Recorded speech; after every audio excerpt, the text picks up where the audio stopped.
The dust hadn't even settled on Theresa Calloway's boots when she saw him standing at the land office window, holding the exact same claim number she clutched in her trembling hand. The cowboy turned, his weathered face showing the same confusion that must have been written all over hers. And in that moment in the spring of 1872, she knew her fresh start in Panamint, California, had just gotten infinitely more complicated. "Madam," he said, tipping his hat, his gray eyes scanning the paper she held, "I think there might be some kind of mistake here." Theresa's heart hammered against her ribs. She had traveled alone from Missouri, every cent she owned tied up in the filing fee for this homestead claim. 160 acres of California land that was supposed to be hers and hers alone. "I filed 2 weeks ago by post," she said, forcing her voice to remain steady. "The paperwork came through yesterday." The man stepped closer, and she could see the concern etched into the lines around his eyes. He was tall, broad-shouldered, with dark hair that curled slightly at his collar. There was a gentleness in his expression that seemed at odds with the Colt revolver at his hip. "Nathan Morrison," he introduced himself. "Filed in person 3 weeks back. Just got word yesterday that everything was approved." The clerk behind the window cleared his throat nervously. "There seems to have been an error in our records. The same parcel was registered twice." He was a thin man with spectacles that kept sliding down his nose. "This kind of thing, well, it shouldn't happen, but sometimes the paperwork gets mixed up between here and Sacramento." Theresa felt the blood drain from her face. Everything she had worked for, every humiliation she had endured to save enough money to make this journey, all of it depended on this land. She had nothing to go back to. Her parents were dead. Her brother had made it clear she wasn't welcome in his house with his new wife. And the small inheritance she'd received had been just enough for this one chance at independence. Nathan was studying her face, and she realized she must look desperate. She straightened her spine, meeting his gaze. "What do we do about this?" The clerk shuffled papers anxiously. "Well, legally, you both have valid claims. The error is on our part. You could take it to court, but that would take months, maybe years. Or," he paused, looking between them, "you could come to some kind of private arrangement." Nathan rubbed his jaw, then looked at Theresa with an expression she couldn't quite read. "I have a proposition," he said slowly. "We could split it, 80 acres each. Or," he paused, "we could share it. Work it together until we figure out a better solution. Your call." Theresa blinked. She knew 80 acres would be harder to prove up on, harder to make productive enough to meet the homestead requirements. But sharing land with a complete stranger, a man no less, would be highly improper. Yet what choice did she have? "I need to think," she said. "Fair enough." Nathan gestured toward the door. "There's a restaurant across the street. We could talk this through over coffee." She hesitated only a moment before nodding. They walked out of the land office into the bright California sunshine. Panamint was a mining town, rough around the edges, with buildings that looked hastily constructed. Men far outnumbered women on the streets, and Theresa felt the weight of curious stares as she crossed the dusty road beside Nathan. The restaurant was a simple affair with mismatched tables and chairs. Nathan held the door for her, and then pulled out a chair. When they had both ordered coffee, he leaned back and studied her openly. "You came alone." "I did." "That's brave or desperate." There was no judgment in his tone, just observation. "Both," Theresa admitted. "There seemed little point in lying. My parents passed last year. My brother inherited the farm. His wife didn't want me staying on. I had a little money saved and a little more from my mother's jewelry. This was my chance to have something of my own." Nathan nodded slowly. "I understand that. I've been working cattle for other men since I was 14. Saved every spare dollar for 12 years. This land represents the first thing I've ever truly owned. The coffee arrived, bitter and strong. Theresa wrapped her hands around the warm cup. If we split it, 80 acres each, that's workable but difficult. If we share it, how would that even work? I've been thinking on that, Nathan said. The land has a creek running through it, good water source. There's timber on the north side, grazing land on the south. If we split it, one of us gets the better deal no matter how we divide it. But if we work it together, we could build 2 cabins, keep things respectable, pool our resources for the heavy work. Come harvest time or when the homestead is proved up, we could make a legal division then, or one of us could buy the other out. It made a certain practical sense, but Theresa knew what people would say. A single woman and a single man sharing land, even in separate cabins, would cause talk. Then again, she was already in Panamint alone, already breaking from convention just by being here. People will talk, she said quietly. People always talk. Nathan's expression was serious. But I give you my word, madam, I'll treat you with nothing but respect. You'll have your space, your privacy. I'm just offering a practical solution to a problem neither of us created. Theresa looked into his eyes, trying to judge his character. She had always prided herself on being a good judge of people, and everything about Nathan Morrison seemed solid, honest. Still, she was trusting a stranger with not just her land but potentially her safety and reputation. I'll need that in writing, she said finally. A formal agreement about the arrangement, about boundaries and expectations. Nathan smiled for the first time, and it transformed his whole face. That's smart thinking. We can have the lawyer draw something up this afternoon. They spent the next hour discussing details. Nathan had already visited the land, which gave him an advantage in knowledge. He described the creek, the stand of pine trees, the meadow that would be perfect for crops. He had experience with cattle and knew how to work the land. Theresa had grown up on a farm and knew planting, preserving, and all the domestic skills that would be needed. On paper, they made a good team. By the time they left the restaurant, they had the bones of an agreement.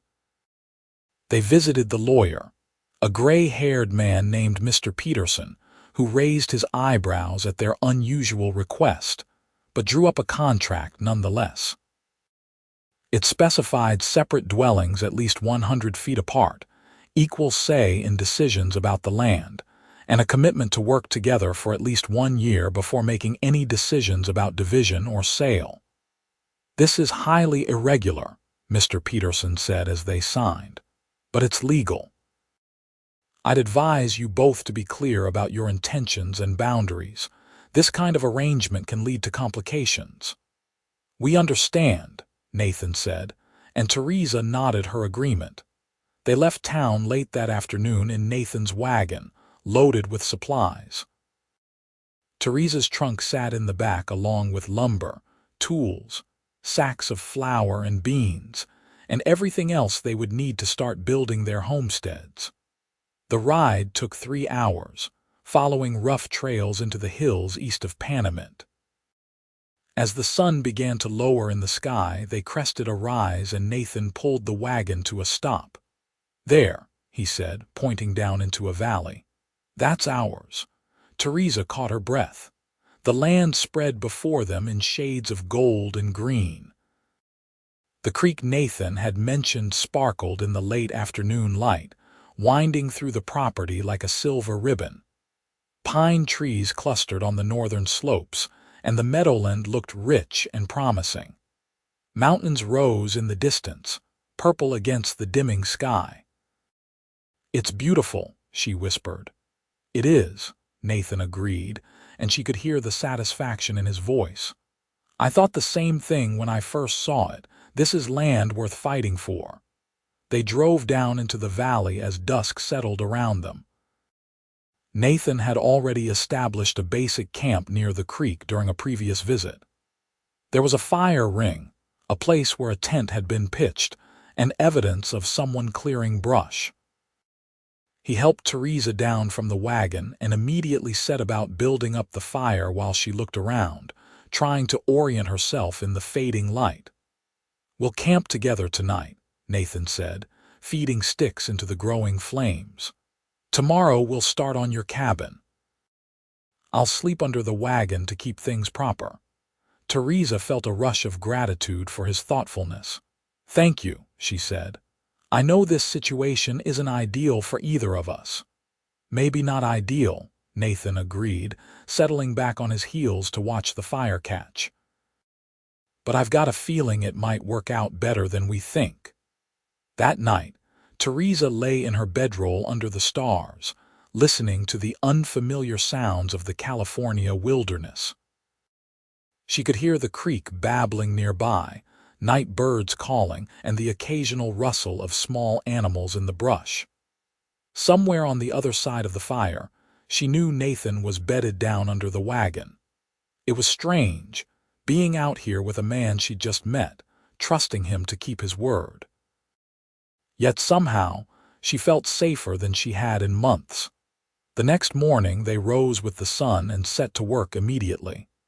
Nathan had experience with construction, and under his direction, they began laying out where Theresa's cabin would stand.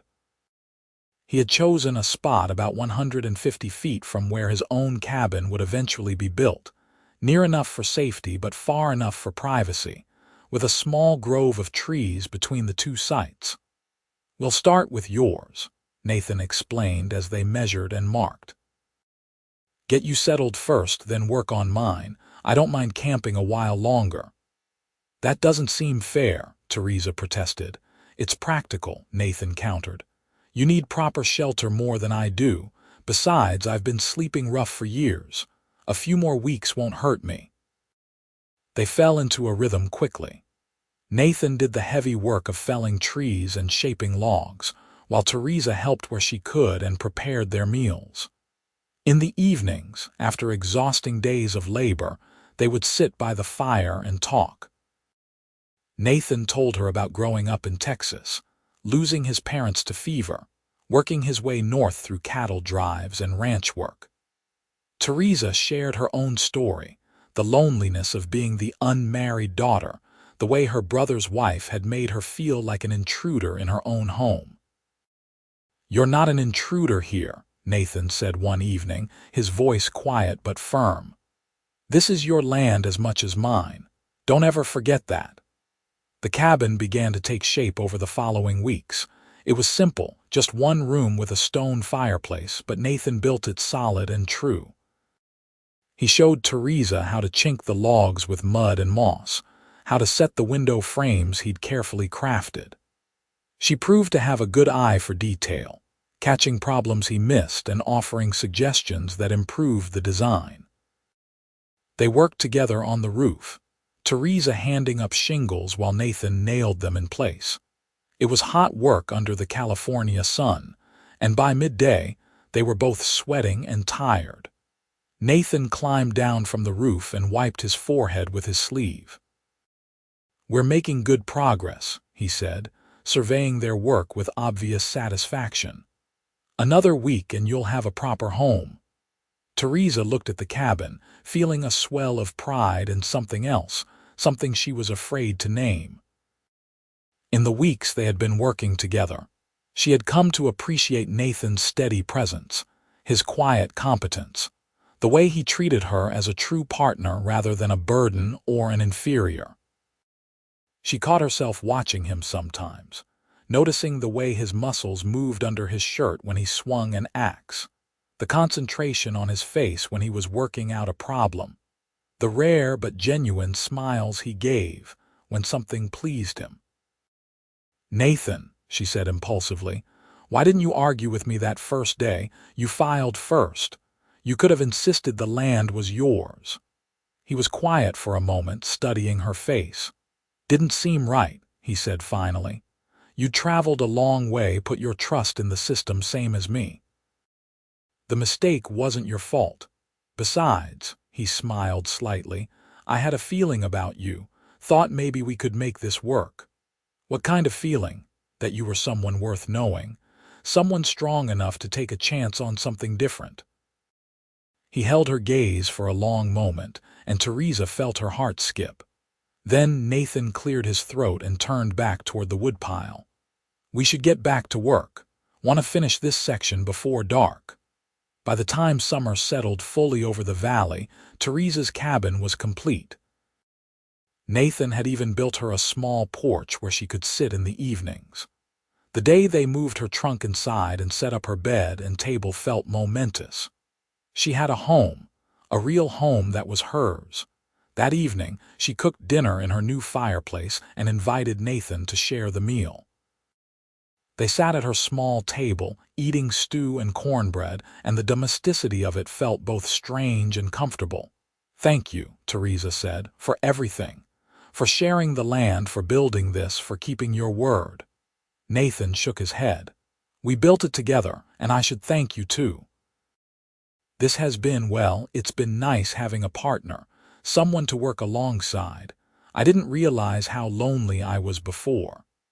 Their eyes met across the table, and Theresa felt something shift between them. It was more than gratitude, more than friendship. She looked away first, suddenly flustered. "We should start on your cabin soon," she said, keeping her voice light. "You've been camping long enough." They began work on Nathan's cabin the following week. With the experience they'd gained from building the first one, the work went faster. They had also developed a better sense of how to work together, anticipating each other's movements, communicating with fewer words. Theresa found herself humming while she worked, something she hadn't done since her parents died.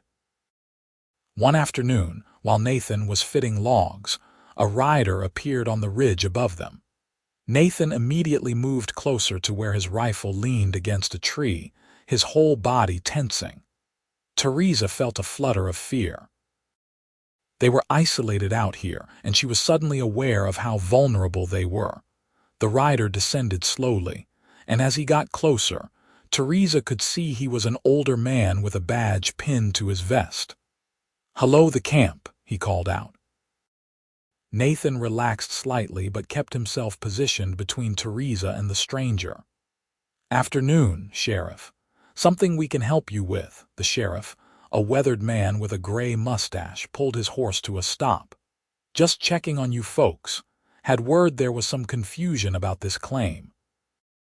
Wanted to make sure everything was settled peaceable." "It is," Nathan said.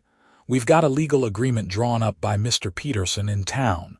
We're working the land together." The sheriff's eyes moved between them, clearly curious but not hostile. "That's an unusual arrangement." "Unusual times call for unusual solutions," Theresa said, stepping forward. "We're both homesteading legally, Sheriff. Everything is proper and above board." "I'm sure it is, madam." The sheriff tipped his hat. "Just doing my job, checking in. You folks need anything, you know where to find me in town." He glanced at Nathan. "You taking good care of the lady?" "She takes care of herself just fine," Nathan said with a hint of pride in his voice. "But yes, I give you my word she's safe here." After the sheriff rode away, Theresa let out a breath she hadn't known she was holding. "Do you think there will be more trouble, more questions?" Nathan shrugged. "Maybe. People are curious by nature, and we're not doing things the usual way. But we've got the law on our side, and we're not hurting anyone. That's what matters." As summer deepened, they established patterns and routines.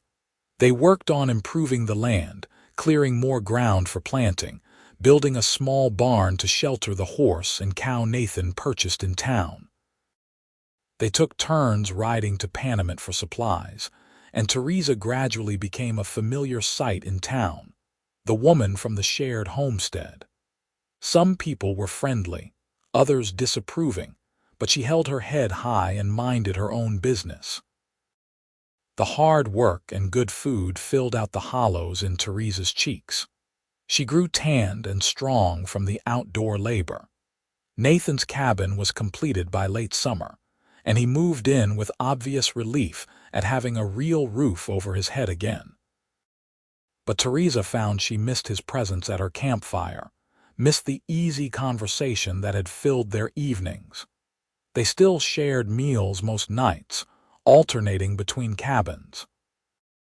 It was Nathan who suggested they might as well cook together rather than separately, since they were sharing most of the work anyway. Theresa agreed, and soon they fell into a routine where they would meet at one cabin or the other each evening, preparing food and eating together before separating for the night. It was during one of these meals that Nathan brought up the subject of winter. "It's going to get cold up here," he said, watching the fire. "We'll need to lay in a lot of wood, make sure we have enough supplies to last if we get snowed in." "I hadn't thought about snow," Theresa admitted. "I suppose it does snow in these mountains." "It does, sometimes heavy. We might not be able to get to town for weeks at a time." Nathan hesitated, then continued. "We should probably think about how we'll manage. If one of us gets sick or injured, we'll need to be able to help each other." The practicalities were sound, but Theresa heard what he wasn't saying. Winter would mean long periods of isolation, just the two of them in this valley. It would test the boundaries they had carefully maintained. "We'll figure it out," she said. "We've figured out everything else so far."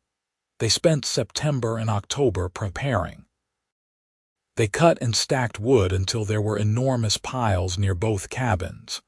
They made multiple trips to town, stocking up on flour, sugar, coffee, salt, and everything else they might need. Nathan hunted deer and Theresa preserved the meat. They worked together to harvest the vegetables from the garden Theresa had planted, storing potatoes and squash, pickling cucumbers and cabbage. The first snow came in early November, a light dusting that melted by afternoon. But it was a warning. The real winter was coming. Nathan suggested they establish a signal system in case of emergency. "If you need help, hang a red cloth on your porch," he said. "I'll do the same. Check each morning." "That's a good idea," Theresa agreed, though the thought of needing help made her uneasy. She had always prided herself on being self-sufficient. The heavy snow arrived in late November. Theresa woke one morning to find the world transformed, buried under more than a foot of white powder. She bundled up and struggled through the drifts to check on the animals, then looked toward Nathan's cabin. Smoke rose from his chimney, a reassuring sign. Later that morning, Nathan appeared at her door, snow clinging to his coat and hat. "Just checking you're all right," he said. "This is just the beginning. We'll likely get more." "I'm fine," Theresa assured him, but she was grateful for his concern. "Come in and warm up." He stomped the snow off his boots and stepped inside. Theresa had a fire burning cheerfully, and the cabin was warm and cozy. Nathan looked around, taking in the touches she'd added since moving in, the curtains she'd sewn, the shelf where she kept her few books, the braided rug on the floor. "You've made this real homey," he said, genuine admiration in his voice. "I've tried." Theresa poured him coffee. "It's the first place that's truly felt like mine." They sat together, watching the snow fall outside the window. It was peaceful, intimate in a way that made Theresa's heart race. She was acutely aware of Nathan's presence, of how natural it felt to have him here in her space. "Theresa," Nathan said slowly, setting down his cup, "I need to tell you something. These past months, working with you, getting to know you, it's been the best time of my life. I know we started this as a practical arrangement, but somewhere along the way, it became more than that for me." Theresa's breath caught. She had felt it too, the slow building of something deeper than partnership, but she hadn't dared to hope Nathan felt the same way. "Nathan, let me finish," he interrupted gently. "I know I'm not much, just a cowboy trying to make something of himself. But I've come to care for you deeply. If you don't feel the same, I understand. We can keep things as they are, partners working the land. But if you do, If there's any chance you might feel the same way, I'd like to court you proper. Take our time, see where this might lead." Theresa felt tears prick her eyes. No one had ever spoken to her with such honest emotion, such respect for her feelings. "I do feel the same way," she whispered. "I have for a while now. I was afraid to say anything, afraid of complicating what we have."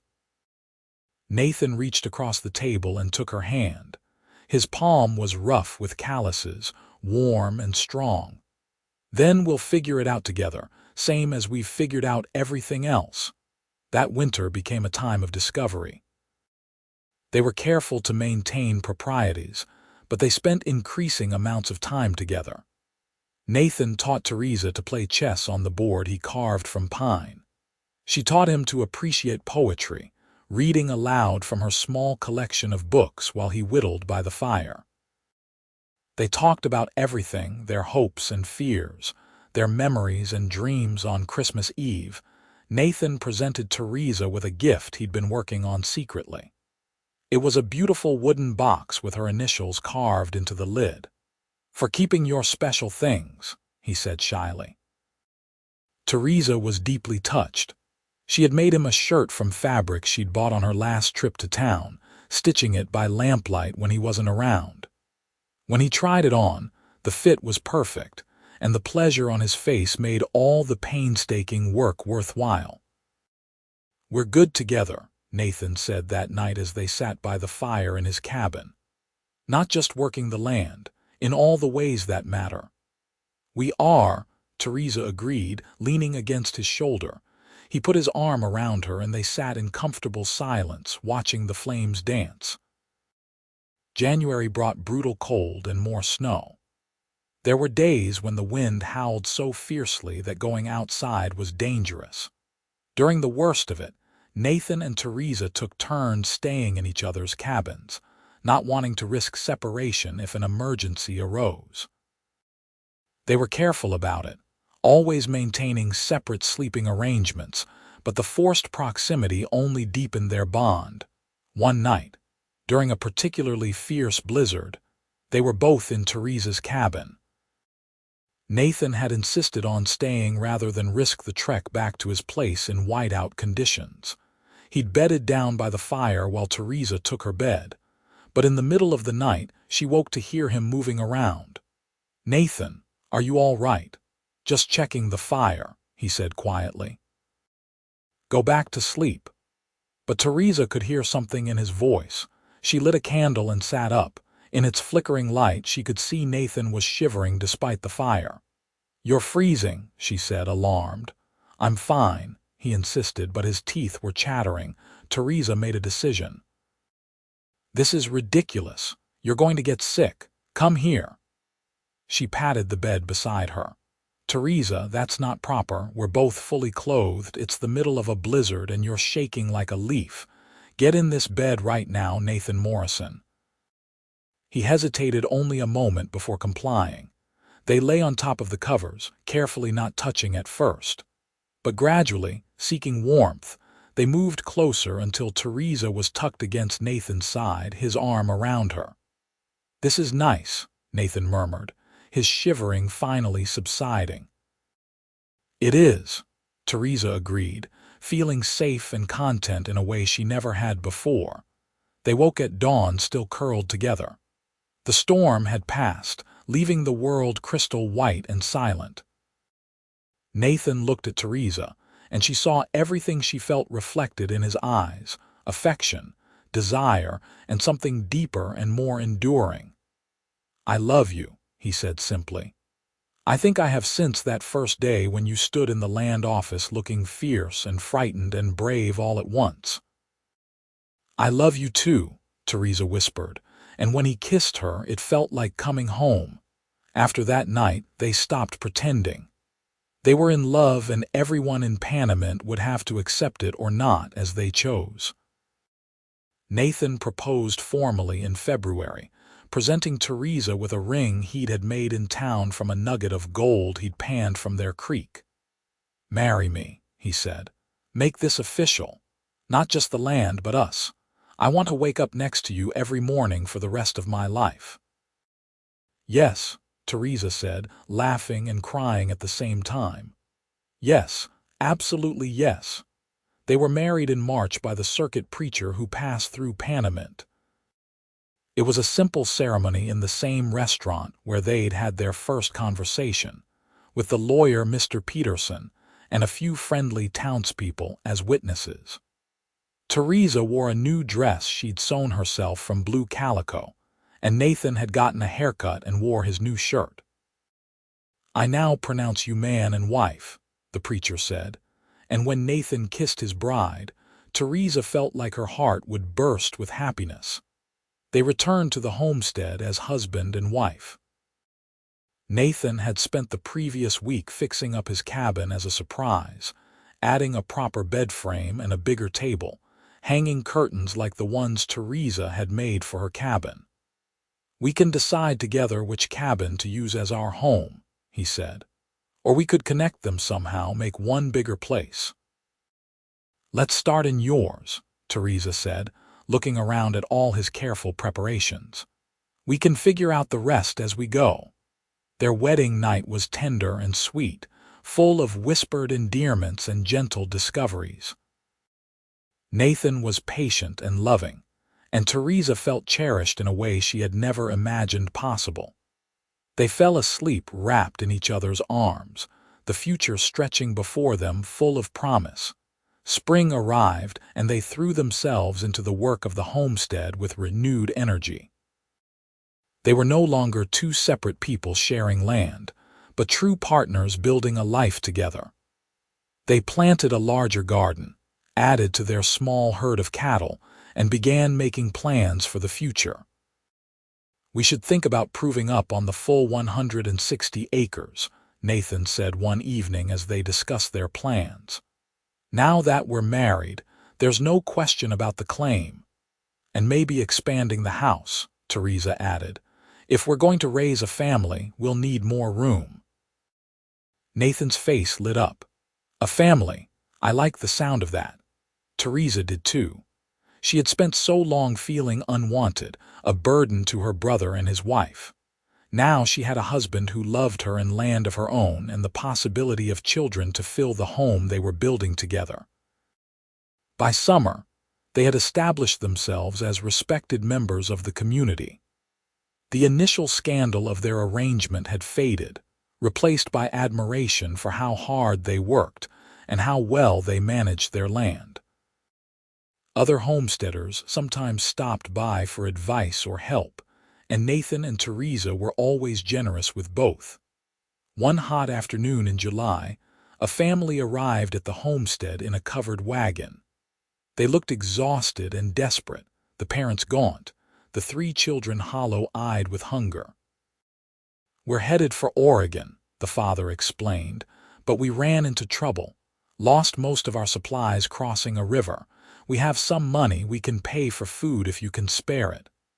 Nathan and Theresa exchanged a look and without words reached an agreement. "Put your money away," Nathan said.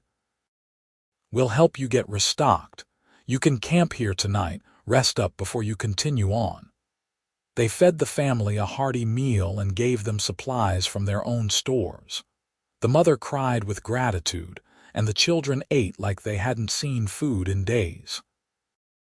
That night, sitting around the campfire, the father told them about the challenges of the trail, the losses they'd suffered, the dreams that kept them going. "You folks are proof that dreams can come true," he said, looking at Nathan and Theresa's land, their cabins, the obvious care they'd put into their homestead. "You've built something real here." After the family left the next morning, laden with food and supplies and renewed hope, Theresa leaned against Nathan.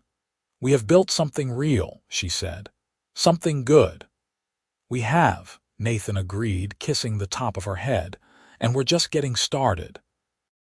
In August, Theresa realized she was pregnant. She'd suspected for a few weeks but waited to be sure before telling Nathan. She chose a quiet evening after they'd finished dinner and were sitting on the porch of what they now thought of as the main cabin, watching the sun set over the mountains. "Nathan," she said, taking his hand and placing it on her belly, "we're going to have a baby." For a moment, Nathan just stared at her, his face registering shock, then joy so pure it brought tears to Theresa's eyes. "A baby! We're going to have a baby!" He pulled her into his arms, holding her close. "Theresa, that's wonderful. That's the best news I've ever heard." They spent the evening making plans, talking about names and where they would put the cradle Nathan insisted he would build. Theresa had never seen her husband so animated, so full of excitement and hope. "Boy or girl doesn't matter to me," Nathan said, "as long as you're both healthy." "I hope the baby has your eyes," Theresa said, touching Nathan's face, "and your good heart." The pregnancy progressed smoothly through the fall. Nathan became even more protective, insisting Theresa rest more and let him handle the heavier work. She protested at first but eventually accepted his care, as the expression of love it was. They spent the evenings preparing, Theresa sewing baby clothes while Nathan crafted a beautiful cradle from pine, rubbing it smooth and carving delicate designs into the wood. Winter came again, but this year it felt different. They were snug in their home, preparing for the arrival of their first child. On a cold night in February, Theresa went into labor. Nathan rode through the snow to fetch the midwife from Panamint, a capable woman named Mrs. Hoffman, who had delivered half the babies in the territory. The labor was long and difficult. Nathan paced outside for hours, listening to Theresa's cries and feeling helpless. But finally, as dawn broke over the mountains, he heard a new sound, the wail of a newborn baby. Mrs. Hoffman opened the door, smiling. "You have a son, Mr. Morrison. A healthy, strong boy, and your wife did beautifully." Nathan rushed inside to find Theresa propped up in bed, exhausted but radiant, holding a tiny bundle. "Nathan, meet your son," she said softly. Nathan approached almost reverently, looking down at the small red face, the tiny fingers that immediately gripped his own. "He's perfect," Nathan whispered, tears running unashamedly down his face. "You're perfect. Thank you, Theresa, thank you for this gift."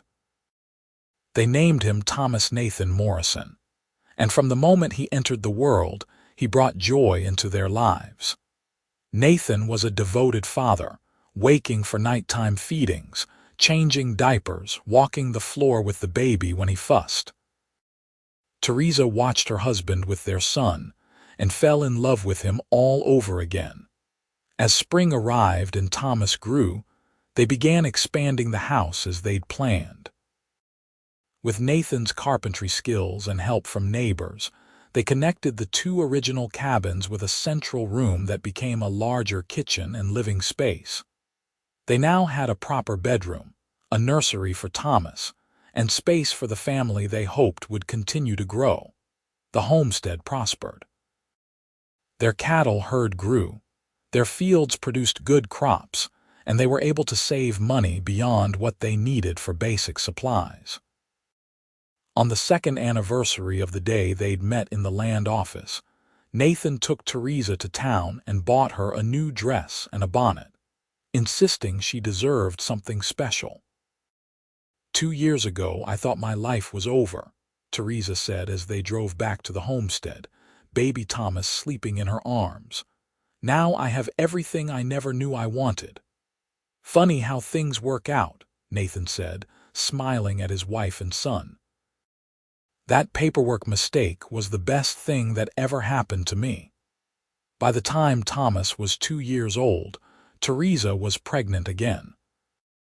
This time she knew what to expect, and the pregnancy felt easier even though she was busier, chasing after a toddler while managing the household and helping Nathan with the homestead work. Their daughter was born in November 1876, during the first snowfall of winter. The labor was shorter this time, and when Mrs. Hoffman placed the baby girl in Theresa's arms, she felt complete. "Nathan, she's beautiful. Look at all that dark hair." Nathan gazed at his daughter with the same wonder he'd shown when Thomas was born. "She looks like you," he said. "She's going to be as strong and brave as her mother." They named her Rose Margaret Morrison, and Thomas was fascinated by his baby sister. He would sit by her cradle for hours, singing to her in his childish voice, bringing her his toys. The house was full of noise and life and love. As the years passed, the Morrison family became a fixture in Panamint. They were known for their generosity, their hard work, and the obvious love they shared. Nathan served on the town council, helping make decisions about schools and roads. Theresa started a lending library in town, sharing her love of reading with others. In 1878, they proved up on their homestead claim, officially owning the 160 acres that had brought them together. At the ceremony at the land office, the same clerk who had been there that fateful day 6 years earlier smiled at them. "I remember when you two came in with the same claim number. Caused quite a stir. I'd say things worked out pretty well." "Better than well," Nathan said, his arm around Theresa's waist, Thomas holding his hand, baby Rose in Theresa's arms. "Best mistake that ever happened." They continued to build their life together. A third child, a son they named Henry, was born in 1879, then another daughter, Alice, in 1881. The house grew to accommodate the expanding family, and the homestead became one of the most successful in the region. Nathan taught his sons to work the land, to respect the cattle and horses, to be honest and fair in all their dealings. Theresa taught her daughters to be strong and independent, to value education, to know their own worth. But both parents taught all their children about love, about partnership, about the importance of keeping your word. On quiet evenings when the children were in bed, Nathan and Theresa would sit on their porch and look out over the land they'd built together. "Do you ever think about how different life could have been?" Theresa asked one such night. "If the clerk hadn't made that mistake, if we'd never met." Nathan pulled her close. "I think about it sometimes, but then I remember I don't believe in mistakes anymore. I think we were meant to find each other, meant to build this life together. You were always meant to be mine, and I was always meant to be yours." "Split it or share it," Theresa murmured, remembering Nathan's words from that first day. "Best decision I ever made," Nathan said, "giving you that choice. And the best decision you ever made was choosing to share." As they grew older, they watched their children grow and thrive. Thomas became a skilled rancher, taking over more of the cattle operation. Rose showed a talent for teaching and talked about starting a school. Henry loved the land and wanted to farm. Alice was still young but showed signs of inheriting her mother's love of books and her father's way with animals. In 1885, when Thomas was 10 and Alice was 4, Nathan and Theresa took their family on a trip back to Missouri so Theresa could show her children where she'd grown up. They visited her parents' graves and stopped by the farm where her brother still lived. The visit was cordial but distant. Theresa's brother seemed small to her now, his horizons limited, and she felt grateful for the courage she'd found to leave, to take a chance on an unknown future. On the journey home, as they crossed back into California, Theresa looked at her family, her strong, capable husband, her healthy, happy children, and felt overwhelming gratitude. She had taken a risk, stepped into uncertainty, and found everything she'd been searching for. The years continued to pass in a rhythm of seasons and celebrations. There were challenges, droughts that tested their resources, illnesses that frightened them, losses that brought grief. But through it all, Nathan and Theresa faced everything together, their love deepening with each passing year. In 1888, Thomas turned 16 and started courting a girl from town, a smart, capable young woman who reminded Nathan and Theresa of themselves at that age. Rose at 12 was already helping teach younger children in Panamint.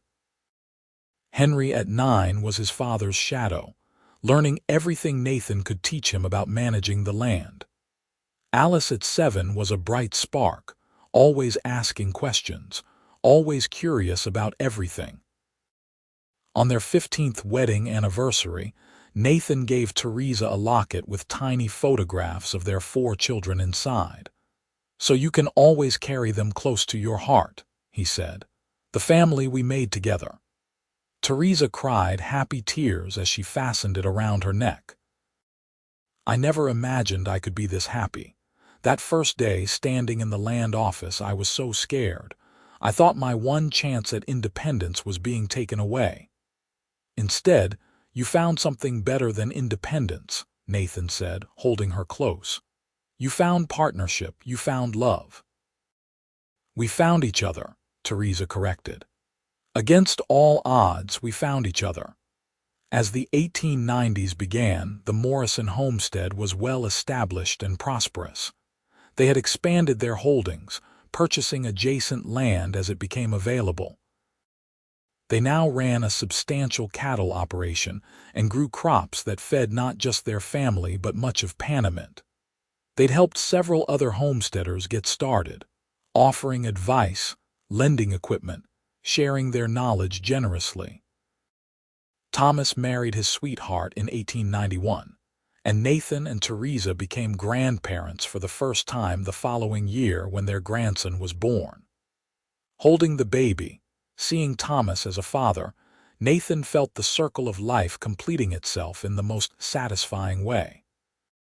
"Your grandfather would be proud," he told Thomas, thinking of the father he'd lost so young. "You're a good man, a good husband, and you'll be a wonderful father." Rose announced she was opening a school in Panamint, and both Nathan and Theresa helped her prepare, contributing books from their collection and helping build desks. On opening day, they sat in the back of the classroom and watched their daughter teach, her confidence and skill evident in every word. "That's our girl," Theresa whispered, squeezing Nathan's hand.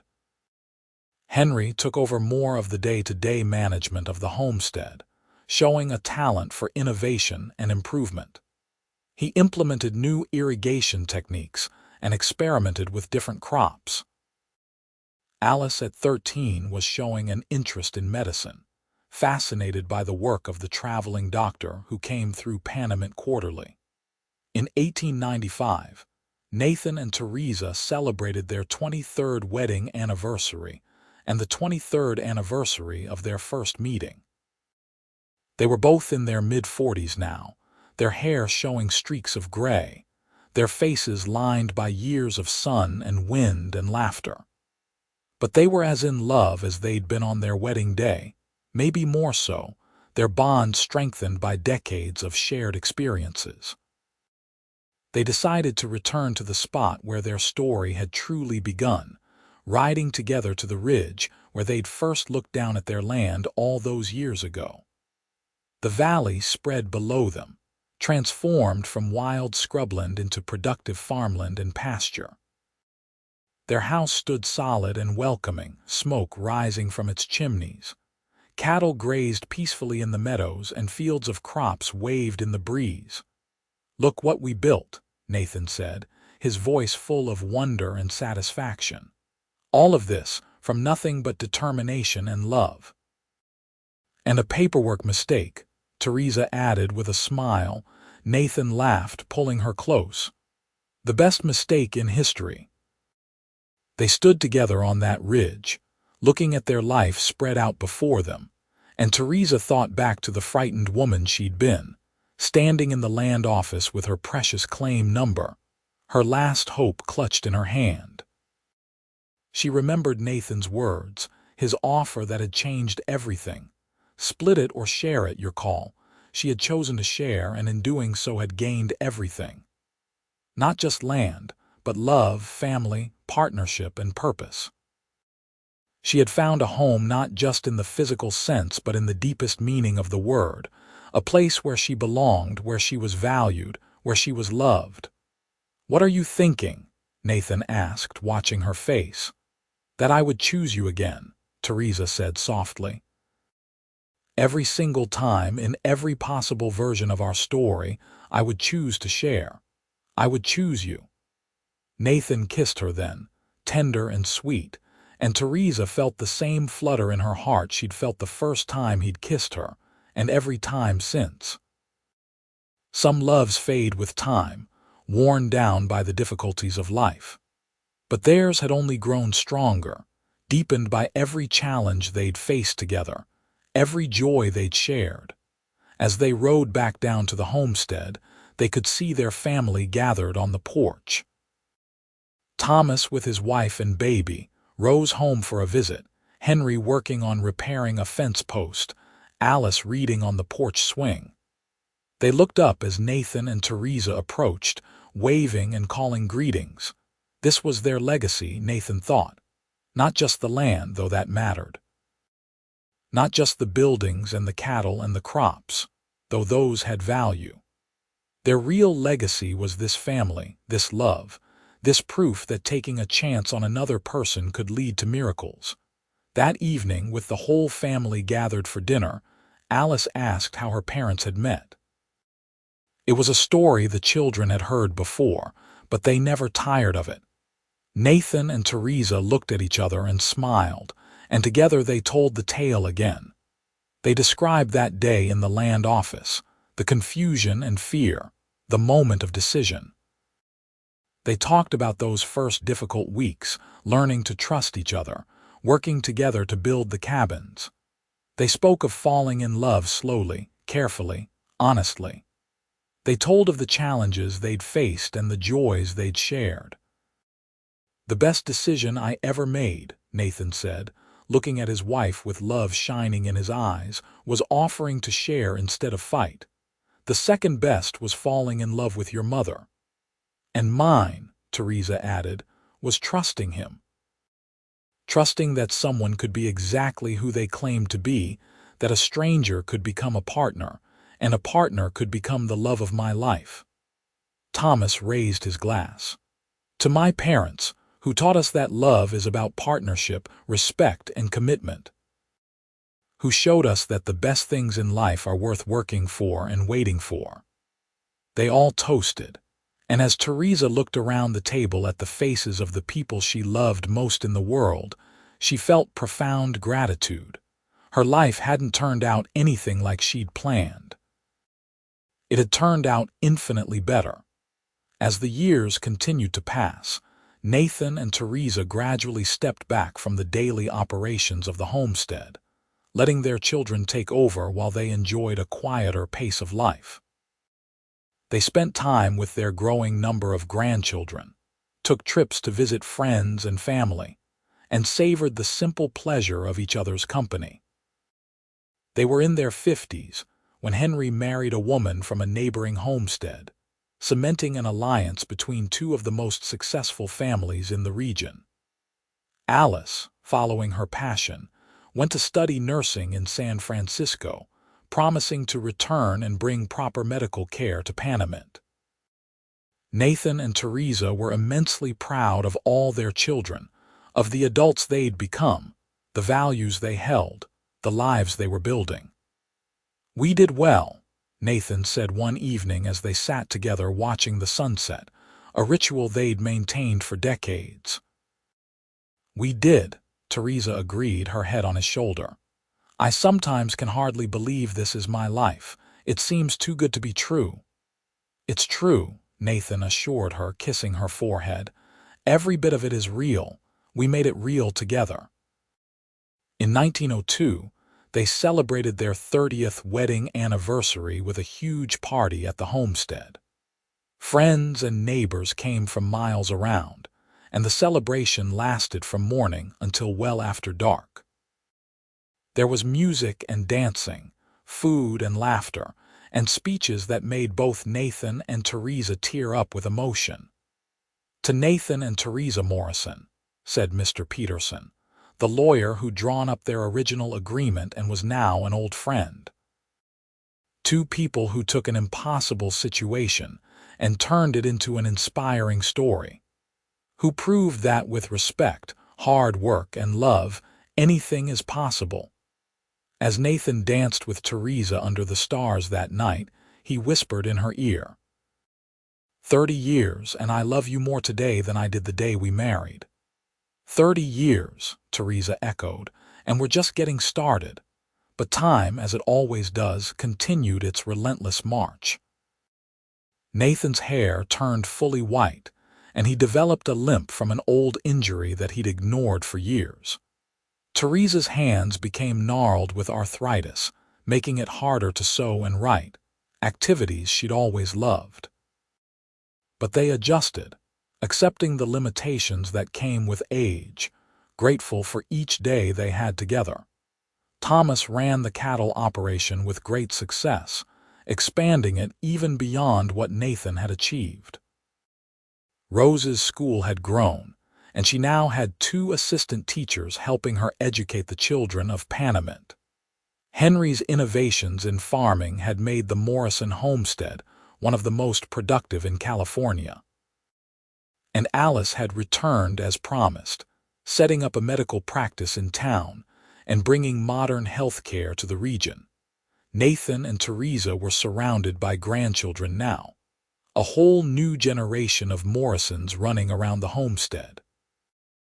They took great joy in spoiling the little ones, telling them stories, teaching them the values that had guided their own lives. On a warm spring day in 1908, Nathan and Theresa took a walk together around the property, something they still did whenever Nathan's leg was feeling good. They visited the site of Theresa's original cabin, long since incorporated into the main house, but still identifiable by its log construction. They stood by Nathan's old cabin, now used for storage, remembering the years they'd lived separately before their marriage. "It all seems like a dream sometimes," Theresa said, "like it happened to someone else." "The best kind of dream," Nathan replied, "the kind you wake up from and find it's real." They walked to the creek that had been one of the land's most valuable assets, listening to the water burble over stones. "This creek brought us together," Nathan said. "Well, the creek and a careless clerk and maybe a little bit of fate." "A lot of fate," Theresa corrected. "We were meant to find each other, Nathan. I truly believe that." He pulled her close, and they stood together by the creek, 2 people who'd been strangers once, who'd taken a chance on partnership and found love, who'd built a life and a legacy that would endure for generations. As they walked back to the house, they saw their children and grandchildren gathered on the porch, a multi-generational gathering of the family they'd created. The sight filled them both with deep satisfaction and joy. That night, lying in bed together, Nathan held Theresa close. "If I could go back and live it all again, I wouldn't change a single thing," he said. "Every moment, every challenge, every joy, it all led us here. And here is exactly where I want to be." "With me," Theresa said softly. "Always with you," Nathan confirmed. "Today, tomorrow, and forever." "You're my home, Theresa. Not this land, not these buildings. You've always been my home." Theresa felt tears slip down her cheeks. After all these years, Nathan could still make her cry with happiness. "And you're mine," she whispered. "My home, my love, my partner in everything." They fell asleep in each other's arms as they had for thousands of nights before, 2 souls perfectly matched, 2 lives perfectly intertwined. The years that followed brought more changes. Some of the grandchildren grew up and started families of their own. The homestead continued to prosper under the management of the next generation. Nathan and Theresa became great-grandparents, marveling at how their family had grown from that first meeting in the land office to this sprawling clan. Nathan's health began to decline in his late 60s. He tried to hide it at first, not wanting to worry Theresa, but she knew him too well.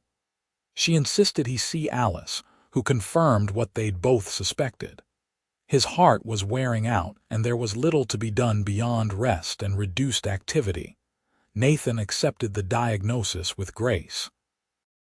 He'd lived a full life, achieved more than he'd ever dreamed possible, and been blessed with a love that most people never found. If his time was coming to an end, he was grateful for every moment he'd been given. Theresa nursed him carefully, managing his diet, making sure he didn't overexert himself. But she couldn't stop the inevitable.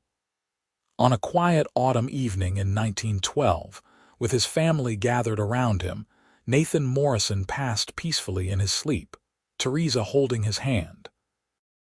The grief was overwhelming. Theresa felt like part of her own soul had been ripped away. For 40 years, Nathan had been her constant companion, her partner, her love. The world felt impossibly empty without him.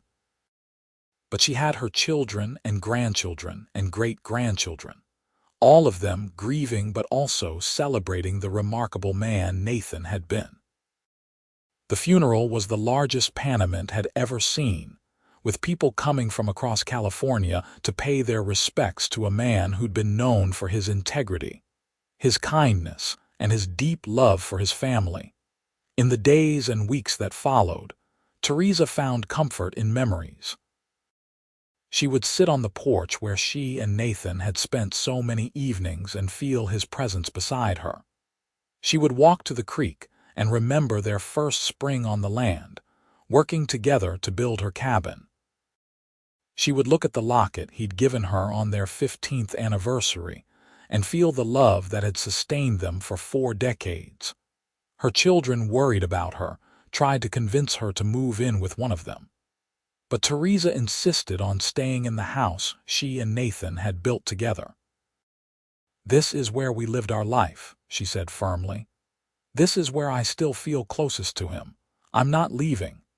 She lived another 8 years, surrounded by the family she and Nathan had created. She told stories about their early days to her great-grandchildren, passing on the legacy of love and partnership. She maintained Nathan's grave in the cemetery in Panamint, planting flowers, and sitting by his headstone to tell him about the family news. In the spring of 1920, as Theresa approached her 70th birthday, her health began to fail. Alice cared for her mother with the same devotion Theresa had shown Nathan, but they both knew the end was near. Theresa was ready. She'd lived a full life. Far beyond anything she'd imagined possible that day, she stood in the land office holding her claim number. On a warm May morning, with her children gathered around her bed, Theresa spoke her last words. "Tell them," she whispered, looking at each of her children in turn, "tell them to choose love, to take chances on people, to believe in partnership. That's what your father and I had. That's what made everything else possible." She closed her eyes then and slipped away peacefully, a smile on her face as though she could see Nathan waiting for her on the other side. They buried her next to Nathan in the Panamint cemetery, under a headstone that read, "Theresa Calloway Morrison, beloved wife, mother, and pioneer." Below that, the Morrison children had added a phrase that captured their parents' story. She chose to share and found everything. The Morrison homestead remained in the family for generations, a testament to what 2 strangers had built when they decided to work together rather than fight. The original house was preserved and eventually turned into a small museum, telling the story of Nathan and Theresa Morrison, 2 people who met by accident and found their destiny. Their story became legend in Panamint and throughout California, an inspiration to others who faced difficult situations, who had to make impossible choices, who wondered if taking a chance on love was worth the risk. The answer, the Morrisons proved, was always yes. In the museum, visitors could see the original contract that Nathan and Theresa had signed, outlining their unusual agreement to share the land. They could see the wooden box Nathan had carved for Theresa that first Christmas, the locket he'd given her on their 15th anniversary, tools they'd used to build their cabins, and photographs documenting their life together.